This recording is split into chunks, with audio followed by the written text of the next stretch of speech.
Pois é, nós vimos no vídeo anterior o quanto que o Vaticano está envolvido em atividades que não são tão religiosas assim, como a propagação da fé, etc. Entre várias atividades em que eles se intrometeram, a astronomia é uma delas. E pensar que no passado eles queimavam astrônomos ou qualquer coisa que contrariasse os seus dogmas, né? E para complementar o vídeo anterior, eu não falei sobre os observatórios que existem espalhados pelo mundo inteiro. O Vaticano tem uma montoeira de observatórios espalhados pelo mundo. Temos aqui no Vaticano, tem o Observatório de Pesquisa do Grupo Specula Vaticana, no Castelo Castel Gandolfo, que seria a residência de verão do Papa. Lá tem um observatório. Tem o Observatório Tucson. Nos Estados Unidos tem na Universidade de Arizona, exatamente este Tucson, tem na Universidade de Notre Dame, tem na Universidade Nordeste do Arizona, Northern, a Flagstaff, tem em Ohio, na Universidade de Columbus, tem em Minnesota, Universidade em Minneapolis, St. Paul, Universidade de Virgínia, em Charlottesville, na Itália, além do Vaticano, né? Tem o Observatório Astronômico de Roma, em Roma, o Observatório Astrofísico de Arcete, em Florença, tem o Observatório Astronômico de Bolonha e o Observatório Astronômico de Padova, em Pádua. Tem na Alemanha. Na Alemanha, no Instituto Max Planck, tem em Heidelberg, em Munique, em Bonn, em Potsdam e Heidelberg. Vários observatórios de todo tipo, astronômico e astrofísico. Tá aí. Quem quiser se aprofundar, pode pesquisar, vai lá encontrar. Tá? Então é isso. Nós vamos continuar a falar ainda, na medida do desenvolver dos vídeos, voltar ao Vaticano, porque muita coisa ainda deve estar para acontecer. E eles estão cumprindo alguma agenda, sim, com certeza.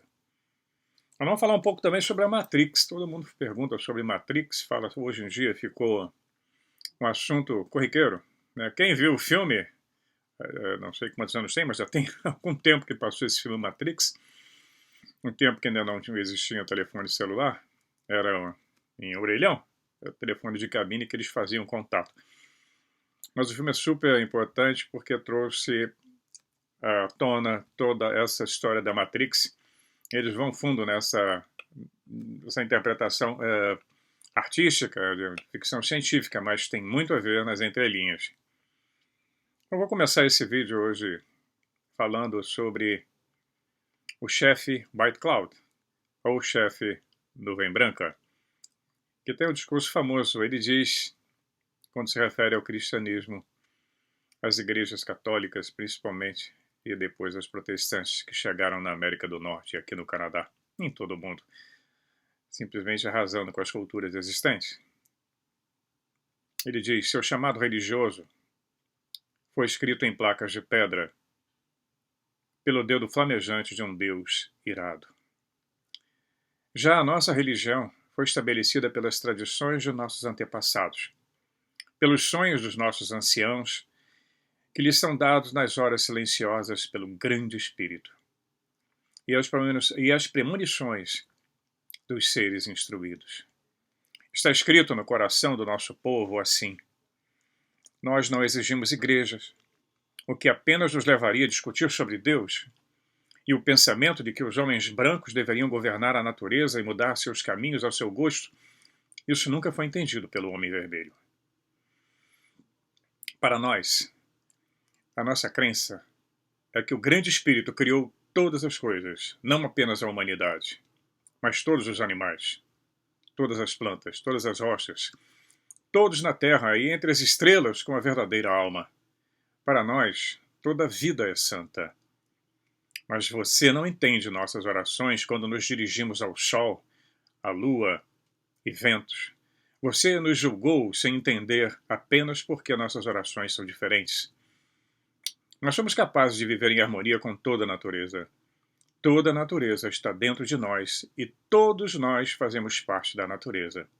Aí. Chefe Nuvem Branca. Pois é, essa é a grande tragédia da nossa humanidade. Dominar, domínio, poder. Eu quero ter poder sobre você, não importa como eu vou ter.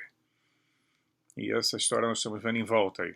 Um planeta tão lindo, tão pequeno, metido em tantas guerras, confusões, tragédias, fome, tudo quanto é tipo de violência. Mas vamos nos manter dopados, né? Manter-se dopado com religião, sexo permissivo e não por amor, TV, que é uma desgraça, e nós nos achamos muito inteligentes, né? Sem classe, somos livres. Nada, nós somos uns trogloditas ainda. Até onde eu posso ver, nós somos seres primitivos. John Lennon falou sobre isso, quando ele disse: mantenha-se dopado com religião, sexo permissivo e não por amor, TV. Ele chama todo mundo de troglodita, de homem das cavernas. Essa liberdade tão propalada que nós imaginamos ter, principalmente, por exemplo, quem mora aqui no Canadá, todos vocês podem imaginar, o Canadá tem leis incríveis. Aqui o Estado está presente em cima de você em todos os aspectos. A liberdade é controlada em todo mundo. Então nós vemos que toda a matéria é uma energia condensada numa vibração lenta. Nós todos somos uma consciência experimentando a si mesma subjetivamente. Nós estamos nos experimentando. Não existe morte. E a vida é apenas um sonho. E nós somos a imaginação de nós mesmos. Nós somos um rebanho confuso aqui no planeta Terra. Né? O que é que nós somos, na verdade? O que é que nós somos? Quem é você? O que é que há por trás dos nossos olhos quando nós olhamos pelo espelho? O que é que nós vemos? Nós vemos o verdadeiro eu? Ou nós vamos ver aquele ser que nós acreditamos que somos? Os dois são completamente diferentes. Um é uma consciência infinita, capaz de ser e criar ou escolher. A outra é apenas uma ilusão aprisionada nas suas próprias limitações percebidas e programadas. Um programa de computador. Qual desses vocês está controlando a sua vida? O infinito ou a limitação? O amor próprio ou o desdém próprio? Liberdade de pensamento ou prisão da mente? Pois infelizmente, para a esmagadora maioria das pessoas nesse planeta, exceto alguns privilegiados, a mente condicionada é que vai prevalecer. É que prevalece com todos esses condicionamentos que nós estamos sofrendo o tempo todo. Eles vivem suas vidas dentro das suas limitações programadas de pensamento, visão e ação. É o mundo do eu não posso, eu não ouso, eu não deveria. É o mundo da conformidade. Né? É o mundo do rebanho. Alguém vai dizer o que eu posso, o que eu não posso, o que eu devo ser, o que eu não devo ser. Alguém vai ditar as regras. Seja o governo, seja um religioso, seja um falso guru. Enquanto os seres livres reais veem apenas soluções e oportunidades para aprender e evoluir, os programados pela Matrix veem apenas problemas e razões para não fazer. E vivem as suas vidas atrás das grades de uma célula, de uma bolha, das suas cidades, da sua própria criação. E o nosso mundo reflete a soma total desses bilhões de prisões individuais, bolhas dentro de bolhas. A Terra, nosso lindo planeta, se tornou uma prisão global de segurança máxima. É um planeta sob controle e imposição ditada por poucos a custo de muitos. Adianta, os governantes estão aí, eles impõem as leis, as regras, e todos cumprem, senão vão ser presos, punidos. Seja no Brasil, aqui no Canadá, na França, na China, nos Estados Unidos. Eu não posso sair por aqui agora e tentar morar sozinho na floresta. O governo vai me capturar. Não pode. Ou você paga o imposto porque você mora numa terra do governo, ou você paga imposto para um dono da terra, que aqui chama-se landlord. Até o nome aqui do proprietário de um terreno, de um apartamento, de uma casa é chamado de landlord, é o senhor da terra. Eu pago o aluguel, a prestação a ele, ou ao banco e ao Estado, nos impostos. Eu não boto um pé para fora do Canadá sem meus documentos em ordem. E meu imposto de renda pago aqui da cadeia. Pois é, que liberdade é essa, né, cara pálida? Nenhuma. Como é que vamos reescrever isso? A raça humana já não está livre há muito tempo, muito antes da história registrada. Desde lá do tempo da Suméria. Nós somos criados como servos, para servir a alguém, servir ao Senhor, servir ao seu Senhor. E o truque é nos convencer que somos livres. Então nós não faremos nada para derrubar os muros que nos cercam, nem tirar os guardas que estão na porta, controlando as saídas. Temos paredes, né? Paredes. Não somos livres, não. Nenhum de nós é livre. Nós somos livres, sim, para assistir a televisão com 120, 150 canais e um monte de porcaria irracional que fecham o senso do infinito e criam ilusões sobre o que você deve fazer, ser e pensar. Você tem toda a liberdade de pressionar o botão e zapear e escolher qual deles você quer. Qualquer porcaria. Né? Terra da liberdade, não. Não é. Ainda não. Nós somos livres para assistir às notícias e ver os jornalistas e correspondentes contando, principalmente sem perguntas, porque você não pode perguntar ao jornalista, a explicação oficial dos eventos que acontecem por aí. Explicações criadas para garantir que você e o mundo que você veja o mundo da maneira desejada por eles e reaja de maneira desejada. Então, não estamos livres, não. Nós podemos dizer que estamos, mas não estamos na verdade. Temos as guerras que são criadas por eles, pelo controle, pelo Estado, então, que vão destruir, vão manipular as religiões, cada uma brigando uma com a outra, dizem que é pelo mesmo Deus, e às vezes um Deus cruel, extremamente cruel. Eu prefiro o Deus indígena, o grande espírito. Eu prefiro o grande Vankatanka, né? Aquele espírito que a todos penetra. Ou como os hindus antigos falavam, Namastê, o Deus que está em mim saúda o Deus que está dentro de você. Isso é antigo, mas é bonito. Muito falado, mas é lindo. Então é isso, nós somos um rebanho que, uma vez que nós admitimos a mentalidade de rebanho, podemos ser controlados e dirigidos por poucos, e é isso que nós somos. É os partidos políticos ditando regras, é o pastor, é o padre, é o presidente, é o ministro, né? É um bando de ovelhas. Cutuca daqui, vai para lá, cutuca daqui, vai para cá. E depois levam para o matadouro. Então essa, uma introdução meio barra pesada, mas essa é a matrix que nós vivemos, que nós estamos tentando fazer com a ufologia, ou discutindo a história antiga, não uma história oficial, e futucando bibliotecas e lendo livros, principalmente, eu falei sobre livros no vídeo passado, não vá atrás de quem diz que livro não serve para nada e que cultura de livro é uma porcaria, como eu já escutei em algum canal aqui. Outro dia alguém falando, eu não leio. Quem não lê é um idiota. Vai ser contra. Idiota era aquele grego que não podia votar porque era de um baixo nível intelectual e social. O Brasil, por exemplo, é um país que tem pouquíssimas bibliotecas, livrarias. A maioria das pessoas não tem acesso. Livros são caros e aí é muito mais fácil controlar quando você não tem conhecimento da história. Esse computador que eu estou usando para falar com vocês foi projetado, construído por pessoas que leram e leram muito. É analisando o que se lê, fazendo comparações com textos, com o que as pessoas dizem, lendo várias opiniões, é que não me chegar a nossa própria opinião. Ser o nosso próprio guru. Ok? Essa. Bem, para ilustrar como o esquema proíbe, como o esquema faz tudo para não permitir que você tenha conhecimento do que aconteceu no nosso passado e do que acontece no presente de forma real, vou citar aqui, tem um autor que eu gosto muito, Robert Bauval. Ele é egípcio, não mora mais no Egito, claro, senão eu não poderia ter escrito esse livro. Ele escreveu vários livros, um deles A Mensagem da Esfinge, que é esse, tem outro que ele fala sobre Órion. Ele ficou famoso defendendo, ele é um acadêmico, defendendo a relação da posição das esfinges, né, com a constelação de Órion. Publicou um estudo extenso sobre isso, vários livros, com comprovações matemáticas, astronômicas, com um astrônomo amigo dele que escreveu outro livro junto com ele, Adriano Gilbert, né, falando sobre... fiz documentários para a televisão, nesses canais que tem na TV paga, vários canais aqui nos Estados Unidos também.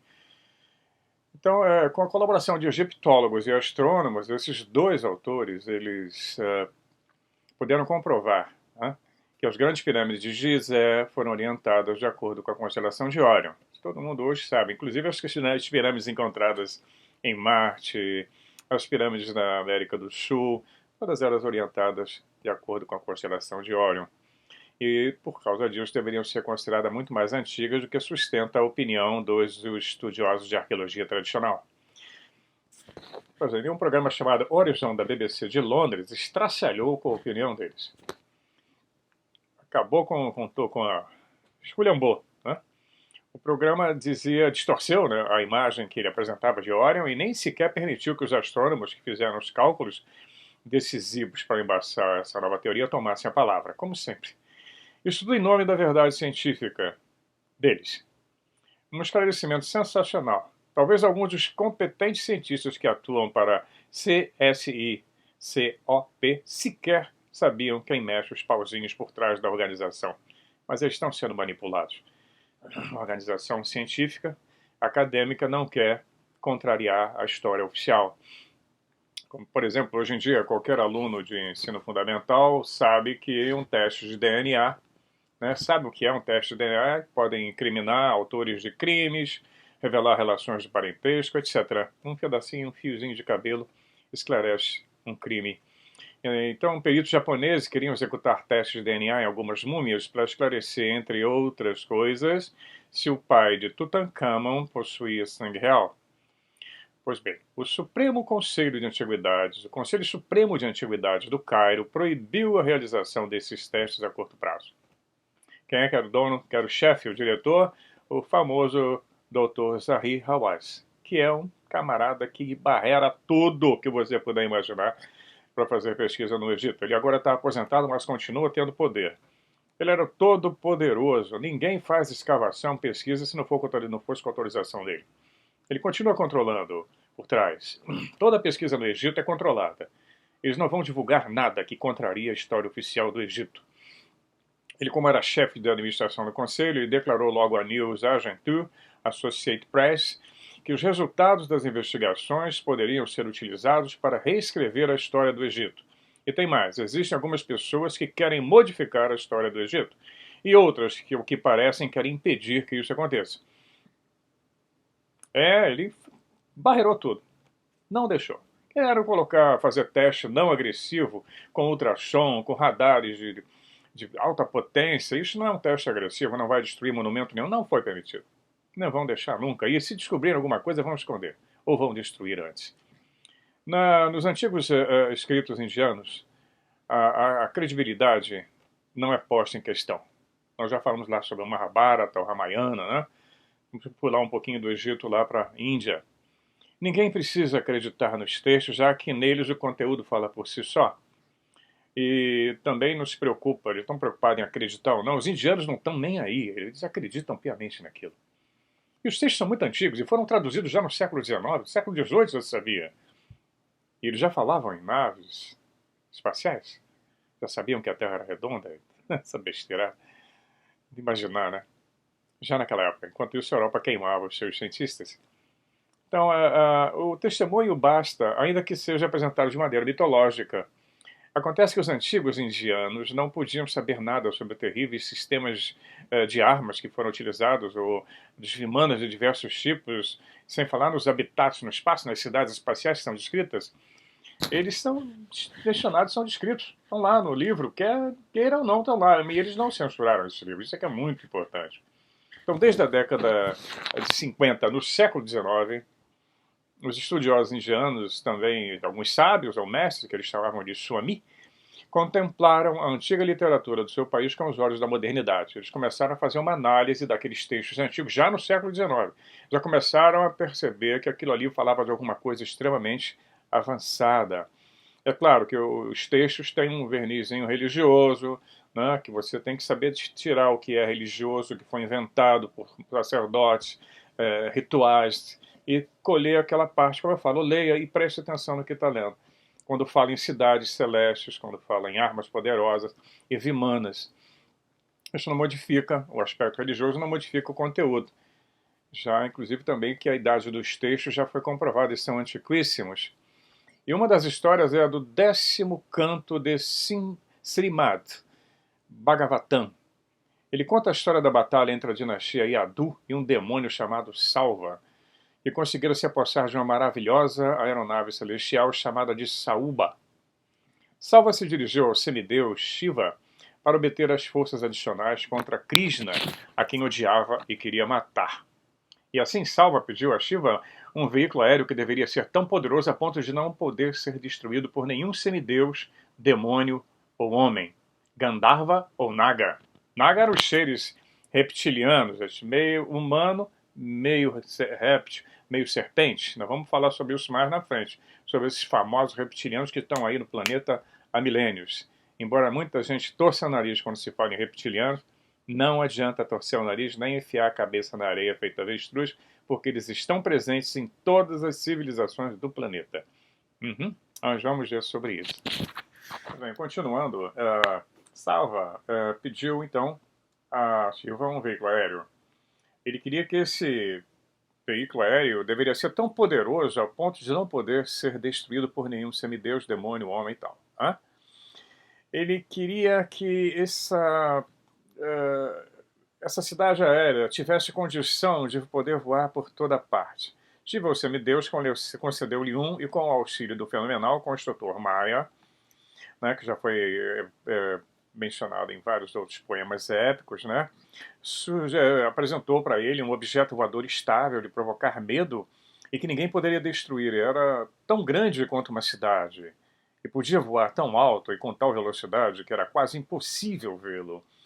Depois de ter tomado posse dessa maravilhosa aeronave, Salva voou imediatamente com ela para Devaraca para atacar a cidade dos Yadu, contra a qual nutria um ódio inesgotável. Antes de atacar a cidade de Devaraca pelo ar, Salva mandou que ela fosse cercada por um gigantesco exército de infantaria. Os locais estratégicos mais importantes da cidade foram tomados de assalto, bem como todos os sítios em que os moradores se reuniam. E havia um motivo para tanto.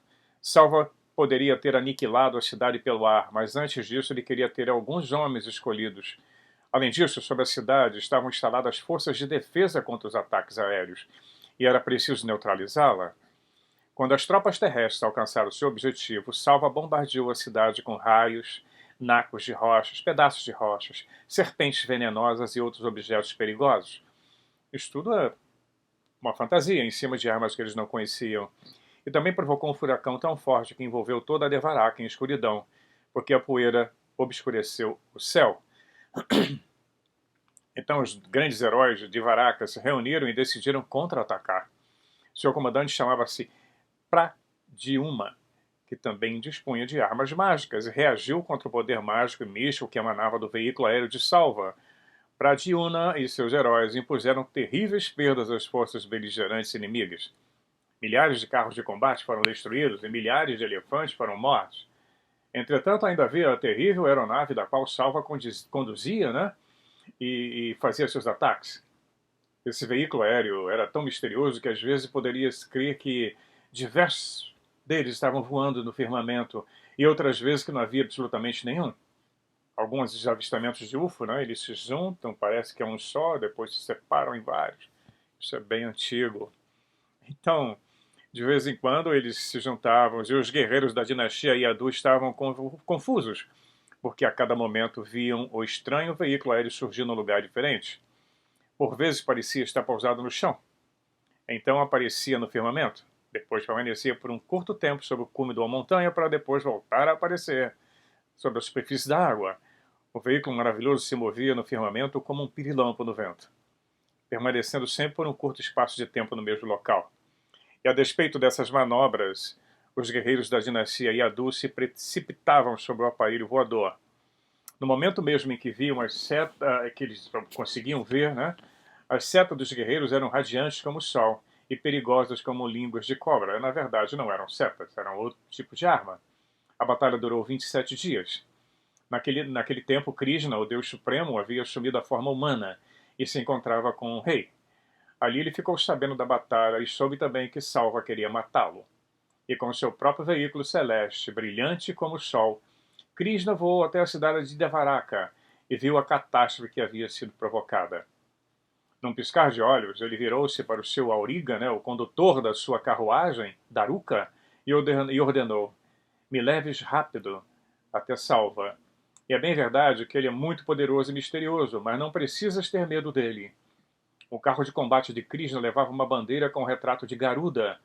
Garuda é o deus que chama-se, na Indonésia, é chamado de Garuda, e na Índia pelos hindus, né? Mas é a mesma coisa que a fênix grega. É o pássaro que se consome nas chamas e das chamas nasce um novo. É como se fosse um foguete se consumindo nas chamas indo para o espaço. Garuda também é uma empresa aérea da Indonésia. Tudo a ver, né? Cheio de coisas incríveis e maravilhosas. Salva notou a aproximação de Krishna e disparou um projétil poderoso contra ele, que voou pelo ar, produzindo um estrondo incrível, um estrondo de um trovão. Ele brilhava com tamanha intensidade que o céu todo ficou iluminado.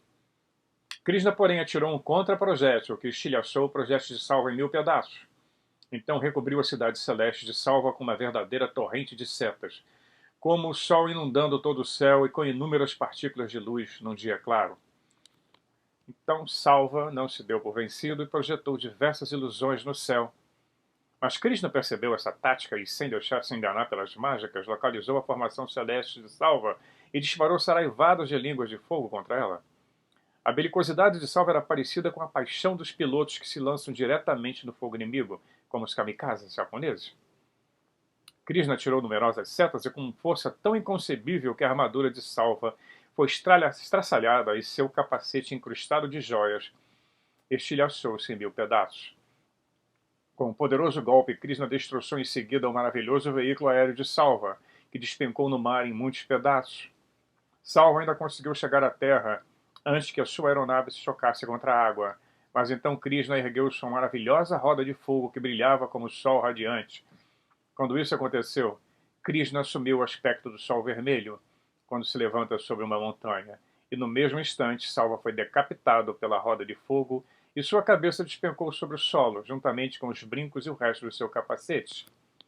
Os soldados de Salva emitiram clamores e um horripilante lamento de dor. Então, os semideuses surgiram em seus veículos voadores e fizeram com que flores de diversos planetas celestes chovessem sobre o campo de batalha. Um pouco mais tarde, Krishna visitou o planeta Sutala. Eles falam isso, planeta Sutala. E o soberano de lá abismou-se num oceano de alegria. É incrível, mas essas são as armas descritas e os raios que criam ilusões, foguetes, antifoguetes, contra-ataque, armas que modificam o clima, estruturas espaciais capazes de alterar sua posição dentro de um curto espaço de tempo. Depois de ler isso aí, de ler um texto desse, você pode se perguntar, meu Deus, o que que os nossos autores de ficção científica não têm mais que inventar? Isso era falado há 5.000 anos atrás ou mais. Não tem nada de novo sobre o Sol. Não é? É inevitável que todo mundo pergunte sobre esse sistema de armas. Se algumas guerras relatadas nos textos indianos foram travadas e onde estão os resíduos? Onde é que se encontram as partes das cidades espaciais desabadas? Onde é que ficam os abrigos deixados para trás pelos defensores? Onde foram parar os restos dos canhões, de raios, etc, etc? Pois é, eu fiz um vídeo aí mostrando que eu estava visitando um bombardeio da Segunda Guerra Mundial. Um B-29, igual ao que lançou as bombas atômicas sobre o Japão. Foram fabricados milhares deles. Atualmente, no mundo todo, só existem 4. E um único que está voando foi o que eu visitei, que é o Fifi. Bonito, né? Delicado para um bombardeio que foi um bombardeio atômico. Fifi. De milhares só tem ele. Do Mustangs, que eram aviões feitos 14 mil. Tem meia dúzia voando. Alguns, a maioria, estão em museus. Dos tanques de guerra, dos milhares que combateram na Segunda Guerra Mundial, da Primeira Guerra, você não encontra mais quase nada. Tudo em museu. 70 anos se passaram da Segunda Guerra Mundial. Então imaginem 5 mil, 3 mil, 4 mil anos. Com sucessivas mudanças de civilizações. E algumas querendo apagar o passado. Ou esconder. Muita coisa pode estar enterrada ainda em locais que nós não podemos escavar atualmente no Oriente Médio. Como na própria Índia. Eles não autorizam escavações em recintos supostamente religiosos. E alguns por questões políticas, evidente. Imagina o que tem por baixo do Iraque, e por baixo do Egito. O Egito, o roubo de artefatos arqueológicos no Egito é absurdo. Eu vi um vídeo mostrando a foto de satélites que cavucam durante a noite. Eles não têm o menor respeito por aquilo, porque o que manda lá é a religião, a Irmandade Muçulmana, que atualmente está no governo egípcio. Eles não estão nem aí, eles estão usando aquilo que já foi colocado como a arqueologia tradicional colocou, e acabou. Né? Não se discute mais aquilo. Tudo que vier a contrariar vai ser tirado. Não se iludam. Daí que nós sempre conversamos nos vídeos sobre o impacto que uma abertura ufológica vai causar no planeta, que todos esses esquemas ruirão da noite para o dia. E por isso se faz de uma forma gradual. Tem que ser aos poucos. Como isso vai acabar, eu também estou curioso. Não vai ser simples. Mas a turma está trabalhando nisso. A turma que esteve agora num grande encontro patrocinado pela revista UFO aí no Brasil, com o Nick Pope, né, entre outros. Essa turma que são há anos, há décadas, estão trabalhando na ufologia. Pelo Nick Pope trabalhou dentro do Departamento de Defesa da Inglaterra. Vários no mundo inteiro estão agora tentando, de uma forma ou de outra, empurrar essa abertura fazer com que alguma coisa venha oficialmente à tona e nós possamos começar a entender a nossa verdadeira história. Ok? Depois nós vamos continuar a comentar sobre essas batalhas citadas nos grandes épicos indianos, que tem a ver com os deuses da guerra. Depois voltamos para o Egito para continuar a bater um papo. Mais uma vez, obrigado a todos vocês que estão aí se inscrevendo no canal. Que bom! É uma honra para mim. E eu espero corresponder sempre, né? Trabalhando cada vez mais, melhorando os vídeos, melhorando nas edições. E tentando, dentro dos vídeos, eu não consigo, é impossível responder a todas as perguntas e todos os questionamentos. Eu vou lendo e os comentários, e ao mesmo tempo vou inserindo as respostas nos vídeos que eu venho produzindo. Espero continuar já a completar cada um daqueles vídeos anteriores, né, como a história de Magdalena, que eu ainda quero terminar, a Vril, e todos esses assuntos são interligados. Okay? Um abração a todos vocês, até já.